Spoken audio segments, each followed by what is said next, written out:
ಕರ್ನಾಟಕದ ಪ್ರತಿ ಜಿಲ್ಲೆಯಲ್ಲಿ ಪ್ರಮುಖವಾಗಿ ಯಾವ ಬೆಳೆಗಳನ್ನು ರೈತರು ಬೆಳೆಯುತ್ತಾರೆ ಎಂಬ ಸಂಪೂರ್ಣ ಮಾಹಿತಿಯನ್ನು ಕೊಡಬಹುದು. ಕರ್ನಾಟಕದಲ್ಲಿ ಯಾವ ಬೆಳೆಯನ್ನು ಯಾವ ತಿಂಗಳಲ್ಲಿ ಬೆಳೆಯುತ್ತಾರೆ? ಸಂಪೂರ್ಣ ಬೆಳೆ ಕ್ಯಾಲೆಂಡರ್ ಕರ್ನಾಟಕದಲ್ಲಿ. ಸಾಮಾನ್ಯವಾಗಿ ಕೃಷಿಯನ್ನು ಮುಂಗಾರು, ಹಿಂಗಾರು ಮತ್ತು ಬೇಸಿಗೆ ಹಂಗಾಮುಗಳಾಗಿ ವಿಂಗಡಿಸಲಾಗುತ್ತದೆ. ಮುಂಗಾರು ಹಂಗಾಮು ಜೂನ್ನಿಂದ ಅಕ್ಟೋಬರ್. ಮುಂಗಾರು ಮಳೆ ಆರಂಭವಾದ ನಂತರ ಹೆಚ್ಚಿನ ಮಳೆಯಾಧಾರಿತ ಬೆಳೆಗಳ ಬಿತ್ತನೆ ನಡೆಯುತ್ತದೆ. ಜೂನ್ ಜುಲೈ ತಿಂಗಳಲ್ಲಿ ಪ್ರಮುಖವಾಗಿ ಭತ್ತ, ಮೆಕ್ಕೆಜೋಳ, ಜೋಳ, ರಾಗಿ, ತೊಗರಿ, ಹೆಸರುಕಾಳು, ಉದ್ದು, ಶೇಂಗಾ, ಸೋಯಾಬೀನ್, ಹತ್ತಿ, ಸೂರ್ಯಕಾಂತಿ ಮತ್ತು ಎಳ್ಳು ಬೆಳೆಗಳನ್ನು ಬಿತ್ತನೆ ಮಾಡಲಾಗುತ್ತದೆ. ರೈತರೇ, ನೀವು ಗಮನಿಸಬೇಕಾದ್ರೆ ಮತ್ತು ಯಾವ ಬೆಳೆ ಬಗ್ಗೆ ವಿಡಿಯೋ ಮಾಡಬೇಕು ಎಂದು ಕಮೆಂಟ್ಸ್ನಲ್ಲಿ ತಿಳಿಸಿ ಮತ್ತು ನಮ್ಮ ಫಾರ್ಮರ್ ಕನ್ನಡ ಯೂಟ್ಯೂಬ್ ಚಾನಲ್ ಅನ್ನು ಸಬ್ಸ್ಕ್ರೈಬ್ ಮಾಡಿ. ಹಾಗೆ ನಿಮ್ಮ ರೈತ ಬಾಂಧವರಿಗೆ ಶೇರ್ ಮಾಡಿ. ಶೇರ್ ಮಾಡಿದ್ರೆ ನಮಗೂ ಸ್ವಲ್ಪ ವಿಡಿಯೋ ಮಾಡಕ್ಕೆ ಹೆಲ್ಪ್ ಆಗುತ್ತೆ ಮತ್ತು ಮುಂದಿನ ವಿಡಿಯೋದಲ್ಲಿ ಸಿಗುತ್ತವೆ. ಧನ್ಯವಾದಗಳು. ಅಕ್ಟೋಬರ್, ನವೆಂಬರ್ ನೀರಾವರಿ ಇದ್ದರೆ ಕೆಲವು ಪ್ರದೇಶಗಳಲ್ಲಿ ವರ್ಷ ಪೂರ್ತಿ ಬೆಳೆಯಬಹುದು. ಜೋಳ ಮುಂಗಾರು ಜೂನ್ ಜುಲೈ, ಹಿಂಗಾರು ಸೆಪ್ಟೆಂಬರ್ ಅಕ್ಟೋಬರ್. ಕೊಯ್ಲು ತಳಿ ಮತ್ತು ಹಂಗಾಮಿನ ಪ್ರಕಾರ ಡಿಸೆಂಬರ್ನಿಂದ ಫೆಬ್ರವರಿವರೆಗೆ. ರಾಗಿ ಬಿತ್ತನೆ ಜೂನ್ ಆಗಸ್ಟ್, ನಾಟಿ ಜುಲೈ ಸೆಪ್ಟೆಂಬರ್, ಕೊಯ್ಲು ಅಕ್ಟೋಬರ್ ಡಿಸೆಂಬರ್. ತೊಗರಿ ಬಿತ್ತನೆ ಜೂನ್ ಜುಲೈ, ಕೊಯ್ಲು ಡಿಸೆಂಬರ್. ತೊಗರಿ ದೀರ್ಘಾವಧಿಯ ಬೆಳೆಯಾಗಿದ್ದು ಉತ್ತರ ಕರ್ನಾಟಕದ ಅನೇಕ ಜಿಲ್ಲೆಗಳಲ್ಲಿ ಪ್ರಮುಖವಾಗಿದೆ. ಹೆಸರುಕಾಳು ಮುಂಗಾರು ಬಿತ್ತನೆ ಜೂನ್ ಜುಲೈ ಬೇಸಿಗೆ ಬೆಳೆ, ಜನವರಿ ಮಾರ್ಚ್ ನೀರಾವರಿ ಲಭ್ಯವಿದ್ದರೆ. ಉದ್ದು ಬಿತ್ತನೆ ಜೂನ್ ಜುಲೈ, ಕೆಲವು ನೀರಾವರಿ ಪ್ರದೇಶಗಳಲ್ಲಿ ಬೇರೆ ಹಂಗಾಮುಗಳಲ್ಲಿಯೂ ಬೆಳೆಯಬಹುದು. ಶೇಂಗಾ ಮುಂಗಾರು ಜೂನ್ ಜುಲೈ, ಹಿಂಗಾರು ಅಕ್ಟೋಬರ್ ನವೆಂಬರ್ ಬೇಸಿಗೆ, ಜನವರಿ ಫೆಬ್ರವರಿ. ಸೂರ್ಯಕಾಂತಿ ಮುಂಗಾರು ಜೂನ್ ಜುಲೈ, ಹಿಂಗಾರು ಸೆಪ್ಟೆಂಬರ್ ನವೆಂಬರ್ ಬೇಸಿಗೆ, ಜನವರಿ ಫೆಬ್ರವರಿ. ನೀರಾವರಿ ಸೌಲಭ್ಯವಿದ್ದರೆ ವಿವಿಧ ಸಮಯಗಳಲ್ಲಿ ಬೆಳೆಯಬಹುದು. ಸೋಯಾಬೀನ್ ಬಿತ್ತನೆ ಜೂನ್ ಜುಲೈ, ಕೊಯ್ಲು ಸೆಪ್ಟೆಂಬರ್ ಅಕ್ಟೋಬರ್. ಹತ್ತಿ ಬಿತ್ತನೆ ಮೇ ಅಂತ್ಯ, ಜುಲೈ ಕೊಯ್ಲು. ಅಕ್ಟೋಬರ್ನಿಂದ ಮುಂದಿನ ವರ್ಷದ ಜನವರಿ ಅಥವಾ ಫೆಬ್ರವರಿವರೆಗೆ. ಹಿಂಗಾರು ಹಂಗಾಮು ಸೆಪ್ಟೆಂಬರ್ನಿಂದ ಫೆಬ್ರವರಿ. ಮುಂಗಾರು ಮಳೆ ಕಡಿಮೆಯಾದ ನಂತರ ಮಣ್ಣಿನಲ್ಲಿ ಉಳಿದಿರುವ ತೇವಾಂಶ ಮತ್ತು ನೀರಾವರಿಯನ್ನು ಬಳಸಿಕೊಂಡು ಹಿಂಗಾರು ಬೆಳೆಗಳನ್ನು ಬೆಳೆಯಲಾಗುತ್ತದೆ. ಕಡಲೆ ಬಿತ್ತನೆ ಅಕ್ಟೋಬರ್ ನವೆಂಬರ್, ಕೊಯ್ಲು ಜನವರಿ ಮಾರ್ಚ್. ಹಿಂಗಾರು ಜೋಳ ಬಿತ್ತನೆ ಸೆಪ್ಟೆಂಬರ್ ಅಕ್ಟೋಬರ್, ಕೊಯ್ಲು ಜನವರಿ ಫೆಬ್ರವರಿ. ಗೋಧಿ ಬಿತ್ತನೆ ಅಕ್ಟೋಬರ್ ನವೆಂಬರ್, ಕೊಯ್ಲು ಫೆಬ್ರವರಿ ಮಾರ್ಚ್. ಸಾಸಿವೆ ಬಿತ್ತನೆ ಅಕ್ಟೋಬರ್ ನವೆಂಬರ್, ಕೊಯ್ಲು ಜನವರಿ ಫೆಬ್ರವರಿ. ಬೇಸಿಗೆ ಹಂಗಾಮು ಜನವರಿಯಿಂದ ಮೇ. ನೀರಾವರಿ ಸೌಲಭ್ಯ ಇರುವ ರೈತರು ಬೇಸಿಗೆಯಲ್ಲಿ ವಿವಿಧ ಬೆಳೆಗಳನ್ನು ಬೆಳೆಯುತ್ತಾರೆ. ಪ್ರಮುಖ ಬೇಸಿಗೆ ಬೆಳೆಗಳು ಹೆಸರುಕಾಳು, ಶೇಂಗಾ, ಸೂರ್ಯಕಾಂತಿ, ಮೆಕ್ಕೆಜೋಳ, ತರಕಾರಿ, ಕಲ್ಲಂಗಡಿ, ಕರ್ಬೂಜ ಮತ್ತು ಕೆಲವು ಪ್ರದೇಶಗಳಲ್ಲಿ ಭತ್ತ. ಪ್ರಮುಖ ವಾಣಿಜ್ಯ ಮತ್ತು ತೋಟಗಾರಿಕೆ ಬೆಳೆಗಳ ಸಮಯ. ಕಬ್ಬು. ಕಬ್ಬನ್ನು ನೀರಾವರಿ ಮತ್ತು ಪ್ರದೇಶಕ್ಕೆ ಅನುಗುಣವಾಗಿ ವಿವಿಧ ತಿಂಗಳಲ್ಲಿ ನಾಟಿ ಮಾಡಲಾಗುತ್ತದೆ. ಸಾಮಾನ್ಯವಾಗಿ ಜನವರಿ ಮಾರ್ಚ್ ಮತ್ತು ಕೆಲವು ಪ್ರದೇಶಗಳಲ್ಲಿ ಜೂನ್ ಆಗಸ್ಟ್ ಅಥವಾ ಅಕ್ಟೋಬರ್ ನವೆಂಬರ್ ಅವಧಿಗಳಲ್ಲಿ ನಾಟಿ ನಡೆಯುತ್ತದೆ. ಬೆಳೆ ಅವಧಿ ಸಾಮಾನ್ಯವಾಗಿ ಸುಮಾರು 10 ರಿಂದ 18 ತಿಂಗಳು.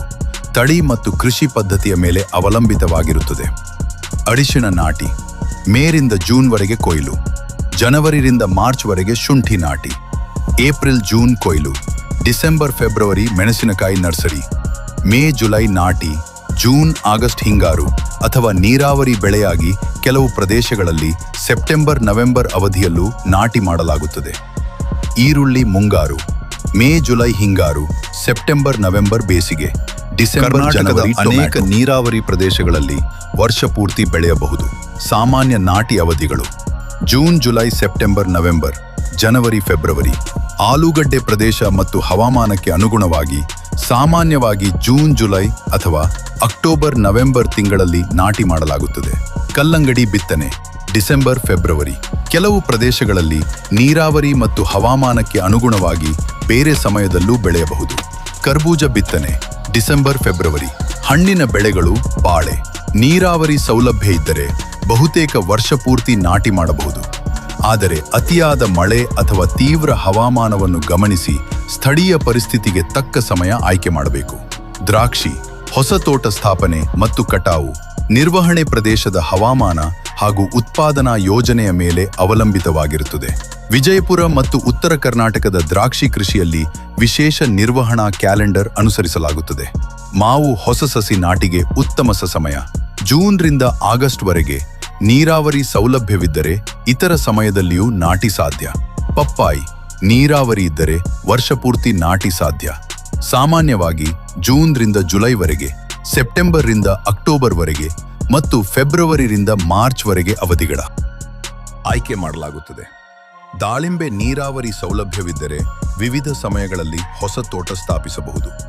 ಮಳೆಗಾಲದ ಆರಂಭದಲ್ಲಿ ಸಸಿ ನಾಟಿ ಮಾಡುವ ಪದ್ಧತಿಯೂ ಇದೆ. ವಾಣಿಜ್ಯ ಉತ್ಪಾದನೆಯಲ್ಲಿ ಹೂ ಬಿಡಿಸುವ ಸಮಯವನ್ನು ನಿರ್ವಹಿಸುವ ವಿಶೇಷ ಪದ್ಧತಿಗಳನ್ನು ಅನುಸರಿಸಲಾಗುತ್ತದೆ. ತೆಂಗು ಸಸಿ ನಾಟಿ ಸಾಮಾನ್ಯವಾಗಿ ಜೂನ್ರಿಂದ ಸೆಪ್ಟೆಂಬರ್ವರೆಗೆ ನೀರಾವರಿ ಇದ್ದರೆ ಬೇರೆ ಸಮಯದಲ್ಲಿಯೂ ನಾಟಿ ಮಾಡಬಹುದು. ಅಡಿಕೆ ಸಸಿ ನಾಟಿ ಸಾಮಾನ್ಯವಾಗಿ ಮೇರಿಂದ ಸೆಪ್ಟೆಂಬರ್ವರೆಗೆ ಅವಧಿಯ ಮಳೆಗಾಲದಲ್ಲಿ. ಕಾಫಿ ಹೊಸ ಸಸಿಗಳ ನಾಟಿಯನ್ನು ಸಾಮಾನ್ಯವಾಗಿ ಮಳೆಗಾಲದ ಸಮಯದಲ್ಲಿ ಮಾಡಲಾಗುತ್ತದೆ. ಪ್ರದೇಶದ ಎತ್ತರ, ಮಳೆ ಮತ್ತು ಹವಾಮಾನದ ಪ್ರಕಾರ ನಾಟಿ ಸಮಯ ಬದಲಾಗುತ್ತದೆ. ತರಕಾರಿ ಬೆಳೆಗಳ ಸಾಮಾನ್ಯ ಕ್ಯಾಲೆಂಡರ್ ಎಲೆಕೋಸು ಆಗಸ್ಟ್ ಜನವರಿ, ಹೂಕೋಸು ಆಗಸ್ಟ್ ಜನವರಿ, ಆಗಸ್ಟ್ ಜನವರಿ, carrot August December, beans July ಫೆಬ್ರವರಿ, ಸೌತೆಕಾಯಿ ಜನವರಿ ಮಾರ್ಚ್ ಹಾಗೂ ಜೂನ್ ಜುಲೈ. ಬದನೆಕಾಯಿ ನೀರಾವರಿ ಇದ್ದರೆ ಬಹುತೇಕ ವರ್ಷ ಪೂರ್ತಿ. ಹಸಿಮೆಣಸಿನಕಾಯಿ ವಿವಿಧ ಹಂಗಾಮುಗಳಲ್ಲಿ ಬೆಳೆಯಬಹುದು. ಸೊಪ್ಪುಗಳು ನೀರಾವರಿ ಇದ್ದರೆ ವರ್ಷ ಪೂರ್ತಿ ಬೆಳೆಯಬಹುದು. ತಿಂಗಳುವಾರು ಸರಳ ಬೆಳೆ ಕ್ಯಾಲೆಂಡರ್. ಜನವರಿ ಬೇಸಿಗೆ ಶೇಂಗಾ, ಹೆಸರುಕಾಳು, ಸೂರ್ಯಕಾಂತಿ, ಕಲ್ಲಂಗಡಿ, ಕರ್ಬೂಜ ಮತ್ತು ವಿವಿಧ ತರಕಾರಿಗಳು. ಫೆಬ್ರವರಿ ಬೇಸಿಗೆ ಹೆಸರುಕಾಳು, ಶೇಂಗಾ, ಕಲ್ಲಂಗಡಿ, ಕರ್ಬೂಜ, ತರಕಾರಿ ಮತ್ತು ಕೆಲವು ಹಣ್ಣಿನ ಸಸಿಗಳ ನಾಟಿ. ಮಾರ್ಚ್ ನೀರಾವರಿ ಇರುವ ಪ್ರದೇಶಗಳಲ್ಲಿ ಬೇಸಿಗೆ ಬೆಳೆಗಳು ಮತ್ತು ತರಕಾರಿ ಬೆಳೆಗಳು. ಏಪ್ರಿಲ್ ಶುಂಠಿ ನಾಟಿಗೆ ಭೂಮಿ ಸಿದ್ಧತೆ ಮತ್ತು ಕೆಲವು ಪ್ರದೇಶಗಳಲ್ಲಿ ನಾಟಿ ಆರಂಭ. ಮೇ ಅರಿಶಿಣ, ಶುಂಠಿ, ಹತ್ತಿ ಮತ್ತು ಮುಂಗಾರು ಬೆಳೆಗಳಿಗೆ ಭೂಮಿ ಸಿದ್ಧತೆ.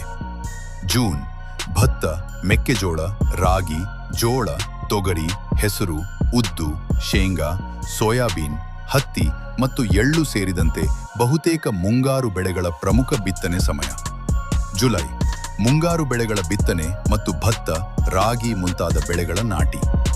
ಆಗಸ್ಟ್ ತಡವಾಗಿ ನಾಟಿ ಮಾಡುವ ಕೆಲವು ಬೆಳೆಗಳು, ತರಕಾರಿ ಮತ್ತು ತೋಟಗಾರಿಕೆ ಬೆಳೆಗಳ ನಾಟಿ. ಸೆಪ್ಟೆಂಬರ್ ಹಿಂಗಾರು ಜೋಳ, ಕೆಲವು ಎಣ್ಣೆಕಾಳುಗಳು, ಈರುಳ್ಳಿ ಮತ್ತು ತರಕಾರಿ ಬೆಳೆಗಳ ಆರಂಭ.